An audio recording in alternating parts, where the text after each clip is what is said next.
자, 유튜브 시청자 여러분들, 예, 그리고 수브로 보시는 분들, 어서 오시고요. 예, 반갑습니다. 일단, 오늘 여러분들께 또 말씀드릴 게 있는데, 이제 다음 주 있으면 이제 요르단과의 또 경기를 또 앞두고 있어서, 이제, 대한민국과 요르단 경기를 또 이제 집중적으로 또 분석을 해야 될 것 같은데, 일단 오늘, 말씀드릴 게 있는데요. 오늘 이제 뭐, 5만전 끝났고, 5만전 이제 끝나자마자 이제 다음 주 있을 이제 요르단전 또 준비를 해야 되고 해서 나 오늘 집중적으로 또 분석을 좀 한번 해보려고 라이브를 좀 키게 되었고요. 그리고 또 일찍 또 녹화를 좀 하게 됐습니다. 일단 오늘 여러분들께도 미리 말씀드리자면 이제 요르단전 이제 다음 주 25일 날에 경기가 또 이어지긴 하는데요. 일단 중요한 거 자체 말씀드리겠습니다. 오늘 오만전에서는 1대1로 비겼지만 이제 손흥민 선수가 이제 인터뷰로 좀 나왔었긴 했는데 일단 손흥민 선수의 인터뷰가 이렇게 나왔었긴 했거든요. 일단 보시면은 손흥민 선수가 일단은 좀 스스로 실망스럽고 팀원에게 미안한 마음이 든다. 네, 아까 경기 후에 인터뷰로 이어졌긴 했었고요. 일단 한번 읽어보자면 자신에게도 실망스럽고 팀원들에게도 미안한 마음이 있고 경기력이 좋지 못했고 당연히 결과도 좋지 못했다. 그리고 손흥민 선수는 일단 고개를 좀 숙였다고 얘기를 했습니다. 예. 그 오늘 인터뷰 주제가 이렇게 나왔긴 했고요. 가장 먼저 또 중요한 거는 손흥민 선수가 그래도 오늘 경기에서 오만전에 대비해서 오늘 무조건 골을 넣겠다는 그런 각오가 있었긴 했고요. 근데 하지만 손흥민 선수가 오늘 경기에서는 비교적 아쉬운 마음도 있었다고 얘기를 했었습니다. 그래서 일단 오늘 경기를 봤을 때 비조 선두를 또 유지하려고 했었으나 2연전에서 이제 조기 확정되려고 해도 쉽지 않았던 거죠. 그렇기 때문에 지금 손흥민 선수도 일단 자책한 것 때문에 좀 팀원들한테 실망스럽고 미안한 마음도 있었다고 얘기를 해갖고 예, 일단 경기 후에 손흥민 선수가 일단 얘기를 했는데 그 인터뷰로 무슨 얘기를 했냐면 일단 아쉬운 결과라 해도 자신에게 실망스럽고 팀원들에게도 미안한 마음이 드는 하루라면서 이제껏 달려온 것이 좋은 상황을 만들고 있기 때문에 오늘 경기를 또 발전의 계기로 삼겠다고 얘기를 했습니다. 그리고 이번 경기를 계기로 아시아 레벨이 올라가면서 어려워졌고 우리도 일단 더 많은 준비를 공부를 해야 된다. 그리고 배움을 느낀 경기라고 부연을 했다고 해서 좀 자신 스스로 이제 또 실망감을 좀 이어졌긴 했고요. 그리고 또 자신 스스로에게도 미안한 마음도 들었던 손흥민 선수도 어쩔 수 없이 좀 얼마나 큰 충격이었는지는 누구보다 잘 압니다. 예, 그렇지만 아직 뭐 자책할 필요는 없고요. 손흥민 선수가 이제 다음 경기가 이제 요르단전을 다 준비를 해갖고 팬들에게도 좀 미안한 마음 있었지만 이젠 좀 승부에서 무조건 꼭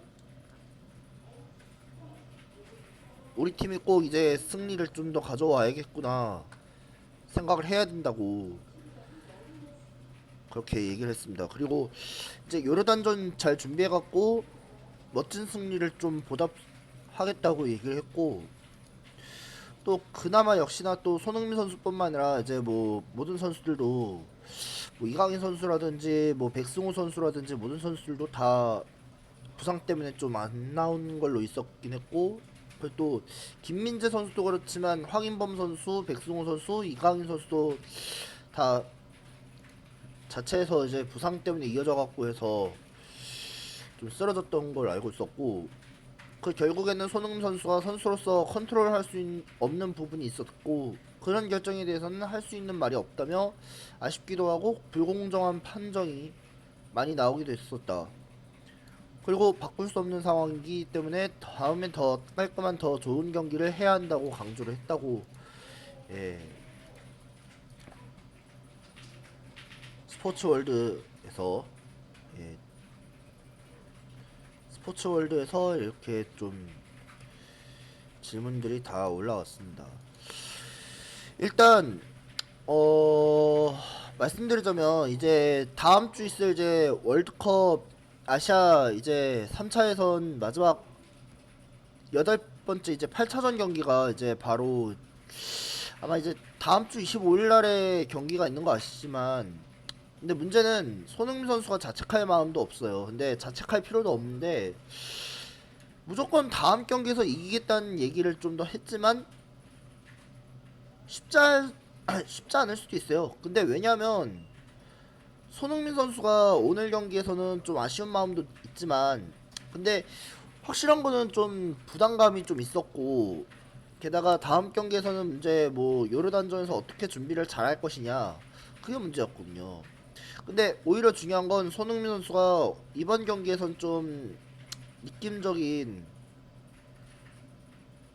느낌이 좀 있으려고 했어도, 근데 결국에는 1대1로 비긴 것 때문에 자체가 매우 안타깝다, 이런 얘기가 좀 있었거든요. 근데 일단은 솔직히 말해서 경기가 잘 안 풀렸던 점도 있었고, 손흥민 선수도 그래도 본인이 쉽지 않은 경기라고 얘기를 했었지만 쉽지 않은 결과에서 결국에는 좀 부담감 이어지지 못했지만, 그 다음 경기에서는 무조건 꼭 이겨야겠다 생각을 했습니다. 그리고 뭐 아시겠지만 홍명보 감독도 그 문제로 또 이제 다음 경기에서는 무조건 이제 꼭 승리를 또 보답하겠다고 얘기를 했는데, 근데 홍명보 감독은 당시에 이제 뭐 요르단전에 대해서도 지난 요르단전에서 그때 경기에서는 말씀드렸잖아요.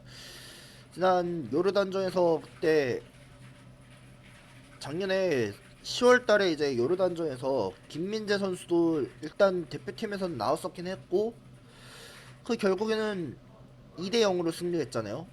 근데 이번에 아마 여러분들도 잘 아실 겁니다. 지난 10월달에 그때 원정에서, 예, 원정에서 일단은 김민재 선수도 있었고, 또 손흥민 선수는 명단에도 아예 없었던 이유가 부상 때문에 좀 나오지 못했던 걸 알고 있었고요. 그리고 뭐 솔직히 손흥민이 없는 이유도 있었지만 이강인이라든지 이재성, 황희찬, 박용호, 황인범 선수도 나왔었긴 했고, 또 그 다음에 이제 지난 10월달에 이어졌었던 주민규 선수도 원톱으로 일단 나왔었긴 했습니다. 그 와중에 그런 와중에 이제 또 오늘 경기를 봤을 때 살짝 아쉬운 게 뭐냐면, 약간 백승호하고 박용호가 일단 나왔을 때부터가 좀 약간 문제가 좀 있었을지도 모르겠지만, 근데 약간 중요한 게 있어요. 그 서령우하고 조유민, 권경원하고 이태석 선수가 나왔었긴 했는데, 근데 구체적으로 봤을 때는 이태석도 일단 수비의 진영이 좀 못했었고, 그리고 또 권경원 선수가 일단 수비 진영에서는 좀 잘했는데, 조금 아쉬운 게 뭐냐면, 지금 아쉬운 느낌이 뭐냐면, 권경원의 수비를 좀 더 제대로 마크를 좀 더 했었더라면 상대한테는 좀 패스를 잘 소화시켰을 수도 있겠다 생각했어요. 근데 문제는 지금 우리가 중요한 건 이제 요르단전 어떻게 준비를 잘 할 것이냐가 문제지. 근데 요르단도 보면은 솔직히 말해서 이제 아까 말씀드린 건 알라이마트, 이 선수가 제일 조심해야 될 필요가 있습니다. 저번에도 말씀드렸지만 알라이마트 같은 경우는 공격진의 역할로서 충실한 선수라고 봐야 될 것 같고, 게다가 지난번에 그때 우리가 10월달에 원정에 갔을 때 알라이마트하고 아랍도 야잔 아랍 선수도 그렇고 에산 하다드 선수도 경기에서 자체가 좀 쉽지 않을 거라고 예상했거든요. 근데 구체적으로 봤을 때는 요르단에 일단 공격진의 라인업이 많이 나올 것 같은 느낌이 들어요. 근데 일단 중요한 건 야잔이 야잔 같은 경우는 그래도 일단 왼발잡이기 때문에 왼발잡이로서 해야 할 일은 좀 많긴 해서, 근데 이렇게 되면은 야잔도 일단 대표팀에서도 충분히 선발 라인업에 나오지 않을까 생각하고, 또 그 다음에 이제 야잔이 만약 나온다면은 쉽지 않을 것 같긴 해요. 그리고 또 알라이마트도 마찬가지로, 알라이마트도 솔직히 말해서 대표팀에서도 잘하는 선수이기 때문에 좀 위험성 있는 선수라고 봐야 될 것 같고, 그리고 에르산, 예, 아흐마드 에르산 선수도 물론 중요한 선수라고 봐야 될 것 같습니다. 7번에 에르산 선수도 일단 경계 태세를 좀 더 갖춰진 선수로 봐야 되고, 또 아부 알라디, 예, 이 선수도 조심해야 될 필요가 있긴 하고요. 그리고 또 한 가지는 RF 알하지 선수 같은 경우는 아직 나오지 못했거든요. 지난 10월 달에 우리가 대한민국 대표팀과 요르단과의 경기를 했을 때도 RF 알하지 선수가 나올 가능성도 있었는데, 근데 결국에는 나오지 못했거든요. 왜냐하면 이게 벤치에서 있었을 때는 거의 교체 카드가 5장인데 한 장 좀 쓰려고 했다가 나오지 못했거든요.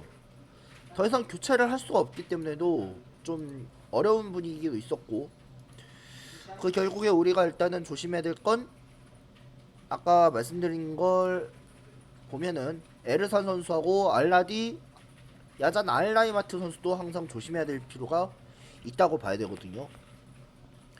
근데 알라이마트 같은 경우는 원톱의 진영의 선수도 있고, 또 한 가지는 이제 모하마드 아부타 선수도 조심해야 돼요. 모하마드 아부타 선수도 공격적인 위치에서도 많이 올라오지만 왼쪽이나 오른쪽 진영에서 있는 선수들도 항상 조심해야 될 필요가 있거든요.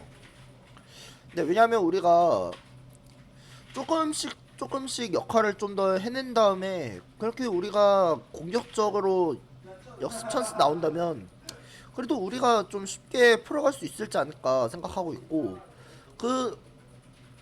그리고 또 한 가지는 이제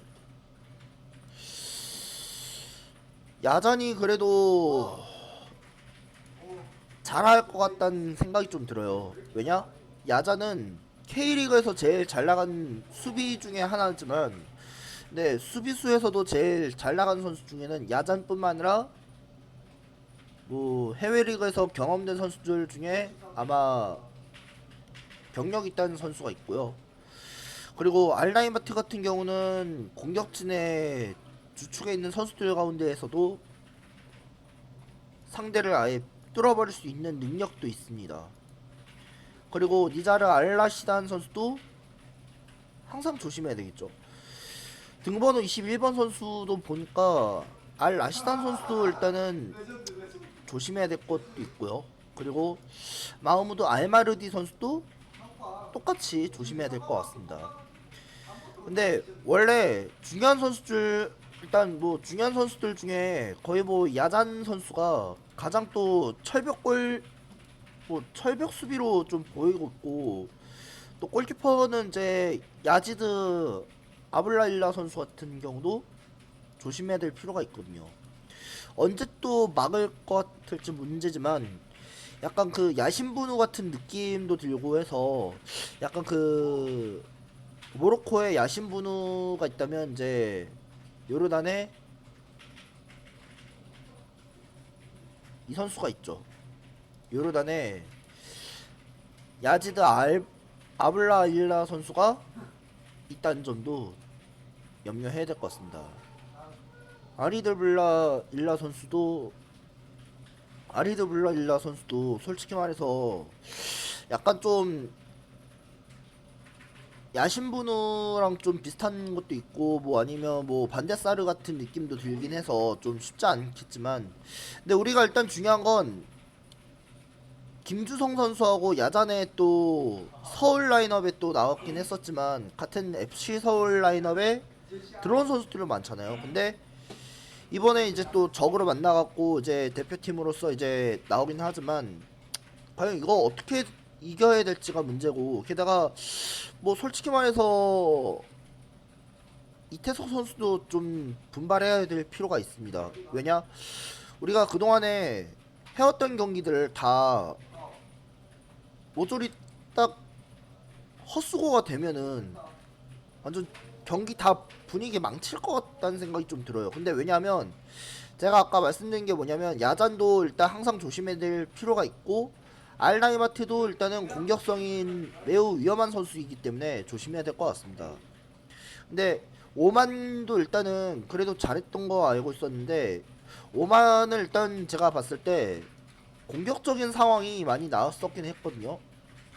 23R 사브이 선수 같은 경우도 공격적인 원톱에서도 제일 잘 나가긴 하지만 근데 사브이 선수 같은 경우는 공격을 제대로 잘하고 있어요. 근데 이 선수도 일단 오만의 알리알 부사이디 선수 같은 경우도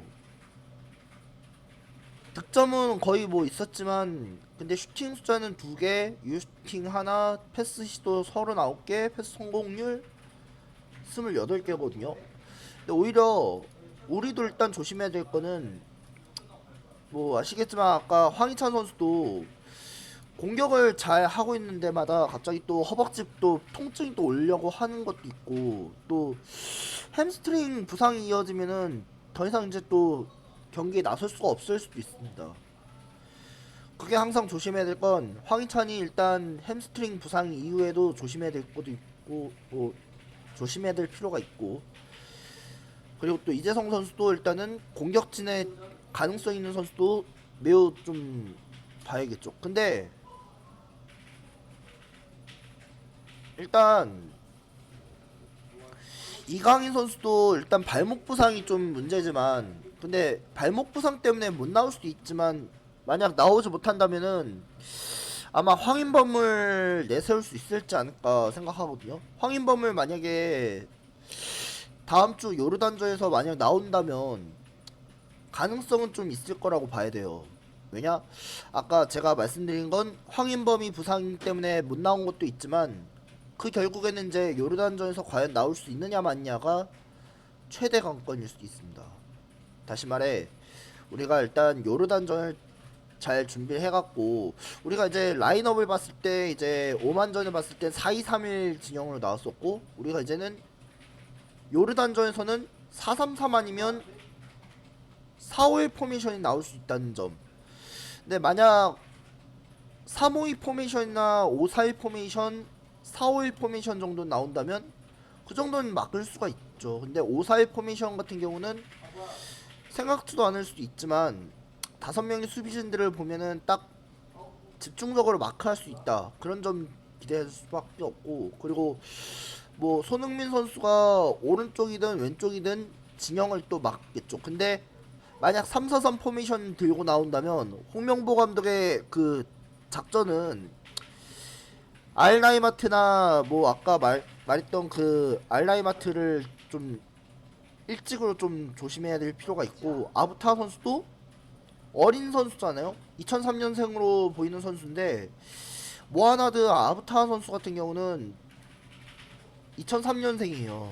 근데 가능성 있는 선수들 중에는 아부타 선수가 일단 장점은 왼발이기 때문에 일단 장점을 일단 살려갖고 해서 우리가 좀 수비를 좀 더 내려온 다음에 예, 그 결국에는 우리가 하나로 묶어야 되거든요. 근데 거기서 한 봉쇄를 해야 되는데 조유민 선수나 뭐 서령 선수나 뭐 아까 말했던 그 권경원 선수라든지 아니면 차라리 원두재를 넣든 아니면 뭐 김주성을 넣든 그렇게 생각해야 될 것 같고 그리고 박승 선수라든지 뭐 원두재, 김주성 이런 선수들을 좀 더 요르단전에서 좀 더 막을 필요가 있어야 될 것 같거든요. 근데 야자는 헤딩력은 좀 좋긴 하지만 수비 쪽에서는 밸런스가 좀 있어요. 왜냐면 이게 아까 말씀드린 게 뭐냐면 야잔의 수비가 그래도 좀 허술하지도 않고 완전 철문의 수비를 좀 더 가세하고 있단 말이에요. 근데 중요한 건 우리가 일단 야잔을 막아야 되고 또 알라이마트를 조심해야 되고 아부담 선수 같은 경우도 일단 이 선수도 조심해야 되거든요. 왜냐 일단 우리가 집중적으로 봐야 될 거는 아부타 선수나 뭐 마우무드 알마르디 같은 선수도 아브타르디 선수 같은 경우도 일단 좀 조심해야 될 것도 있고, 예. 아브타 선수, 예. 그리고 알 마르디 이 두 명의 선수도 일단은 집중적으로 필요가 있습니다. 근데 집중적으로 막아야 될 만한 선수는 좀 찜해놔야 될 것 같긴 하지만 우리가 일단 방심해서는 안 될 것 같긴 하고, 그래도 우리가 집중적으로 해야 될 만한 선수들 중에는 거의 뭐 이재성 선수도 그렇고 황희찬 선수도 그렇고 주민규가 공격진의 라인업으로 많이 올라와야 돼요. 공격진의 진영을 많이 올라가고 또 역습 찬스를 내갖고 좀 헤딩만 나온다면 괜찮을 텐데, 근데 이런 식으로 가다가는 우리가 요르단한테 질 수 있다는 점도 가능성이 있어야 돼요.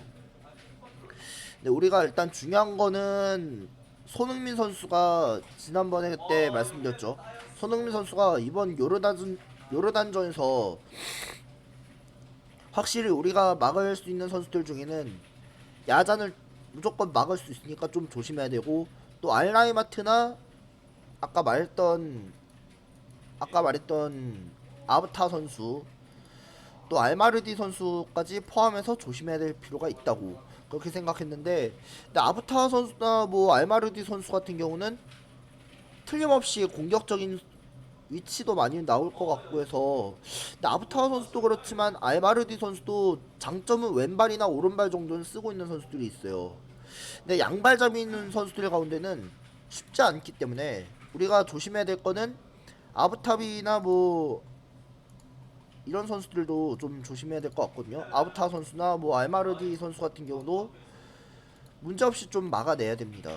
그래야 우리가 일단 수비에 집중만 잘 한다면 그래도 가능성이 있어요. 아브타 선수도 물론 공격적인 위치에서는 많이 나오긴 했지만, 근데 수비 쪽은 많이 내려오긴 해서 아브타 선수도 그렇고 알마르디 선수도 그렇고 그래도 우리가 일단 집중적으로 개인 공간이 좀 나와야 되거든요. 그리고 알 로아브데 선수 같은 경우도 집중적으로 좀 마크해야 될 필요가 있다는 점도 있어야 됩니다. 그리고 하다드 선수도 물론 말씀드리자면 우리가 지난 10월달에 우리가 원정에 경기를 했을 때 아브타 선수나 알마르디 선수 같은 경우도 집중적으로 좀 막아내야 될 필요가 있긴 하거든요. 근데 집중적으로 체크해야 할 만한 선수는 알 라시단 선수 같은 경우도, 알 라시단 선수도 일단 1999년생이고요. 99년생, 또 등번호가 21번이고 좀 조심해야 될 것 같습니다. 장점은 오른발을 갖고 있는 선수이기 때문에 우리가 그동안에 해왔던 경기들을 집중적으로 봤을 때 지난 10월달에 우리가 2대0 승리했던 것처럼 우리가 이제 홈에서 수원 월드컵 경기장에서 만약에 열린다면 그때 우리가 이제 지난 2014 우리가 아시안컵에서 진 빚을 또 여기서 홈에서 또 갚을 것 같지 않을까 생각하고 있거든요. 근데 제가 누누이 말씀드리지만 5만전 때는 비교해서는 안 돼요. 왜냐? 5만전에서는 항상 말씀드렸지만 그때 수비가 열려있으면 안 되기 때문에 그 항상 조심해야 될 필요가 있고, 그리고 요르단전도 마찬가지요. 우리가 아시안컵 때 우리가 요르단 선수를 괜히 깔봐갖고 해서 무시할 선수가 아니기 때문에 그렇지만, 근데 괜히 깔보면 큰 코 다치거든요. 왜 큰 코 다치냐면 요르단이 그동안에 좀 잘한 선수들 중에 한 두 명인가 그 선수가 있어요. 근데 여기서 집중될 만한 선수 중에는 이 선수들이 굉장히 좀 날카로운 선수 있기 때문에 야잔이 우리를 아예 경계태세로 보고 있다는 것도 중요하거든요. 근데 경계태세가 있으니까 항상 조심해야 될 필요가 있습니다. 그래도 우리가 야잔을 무시해서는 안 되기 때문에 좀 조심해야 될 건 야잔 맞고, 야잔을 뚫어버리든가 그렇게 해야 됩니다. 야잔을 뚫어야 될 경험도 우리가 항상 말씀드린 건 이강인이라든지 황희찬이라든지 손흥민이라든지 뭐 아니면 주민규라든지 그런 선수들 가운데도 야잔을 뚫을 수 있을까, 그 최강의 방어막을 또 뚫을 수 있다면, 뭐 방패를 뚫을 수 있다면 그냥 뭐 드릴라든지 뭐 아니면 오한마로 갖고 오든지 그렇게 생각하겠죠. 근데 이런 식으로 가다가는 우리가 질 수도 있고 비길 수도 있다는 점, 또 오만전에서 똑같이 비긴다면 이건 답이 없을 거예요. 아마 월드컵 조기 진출하려면은 무조건 요르단전 잡아야지만 우리가 다시 1위 유지해야 될 가능성도 높고, 그래야 우리가 월드컵 조기 진출 확정진다면 그래도 우리는 상관없습니다. 그래도 우리가 월드컵 조기 진출 가능성 있다면 그냥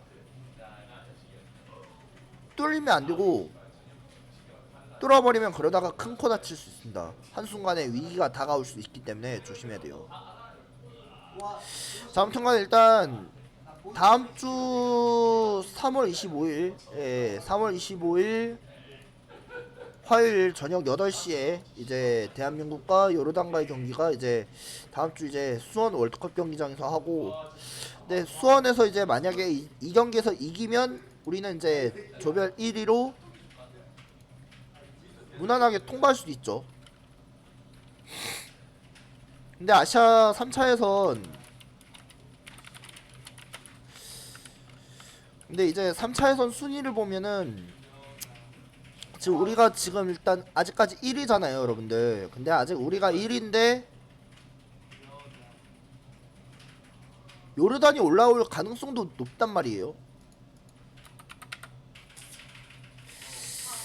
근데 중요한 거 말씀드리자면 이번 경기가 마지막 고비가 될 수도 있고, 그리고 이라크전에서도 이제 6월달에 넘어가는 경기들 중에 이제 이라크와 쿠웨이트전이 남아있기 때문에 이 경기는 그냥 패스하도록 하겠습니다. 왜냐? 우리가 이제 마지막 경기를 준비해야 되는 건 요르단전 잡아야 되기 때문에, 요르단만 잡으면 우리가 이제 월드컵 본선 가야 되잖아요. 조기 진출해야 되고. 근데 11회 연속 진출한다면 그래도 괜찮은데, 근데 조심해야 될 필요는 있어요. 월드컵에 가느냐 마느냐가 중요하지만 우리가 그동안에 할 수 있는 능력은 최소한의 방법이 있어야 될 거 아닙니까?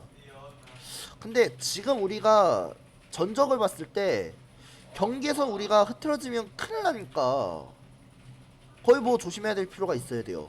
근데 우리가 일단 중요한 건 월드컵에서 제일 높은 평가를 좀 더 주고 싶다면 손흥민 선수가 그래도 좀 집중만 잘해놓으면 우리가 좀 더 파죽지세로 이어가지 않았을까 생각하고 있고, 그리고 뭐 A매치 4경기 연속 득점에까지 성공시켰으면은 그래도 칭찬할 수도 있어요. 근데 손흥민 선수가 부족한 부분에도 미안하다, 뭐 죄송하다, 팬들에게 미안하다 이런 얘기가 나오기 때문에 그것까지 미안할 정도는 아니에요.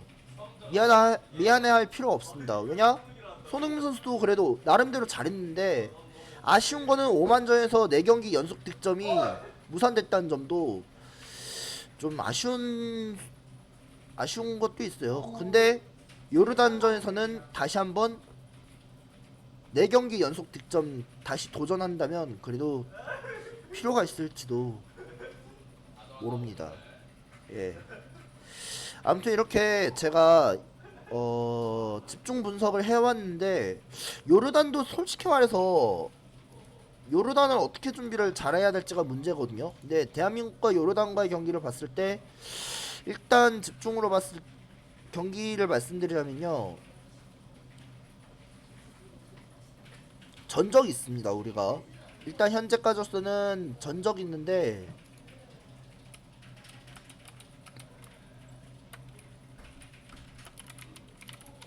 일단 상대 전적을 봤을 때는 지금 우리가 4승 3무고요. 요르단은 일단 2승 3무 1패인데 쉽지 않습니다. 근데 우리가 일단 역대 전적을 봤을 때 한번 보자면, 지금 대한민국과 요르단을 일단 역대 전적을 한번 보자면, 예, 한번 보도록 하겠습니다. 일단 대한민국과 요르단의 일단 역대 전적을 보면은 아마 우리가 한 수 위라고 봐야 될 것 같은데, 좀 놀라운 사실은 우리가 요르단한테 한 번 이긴 적은 있었죠.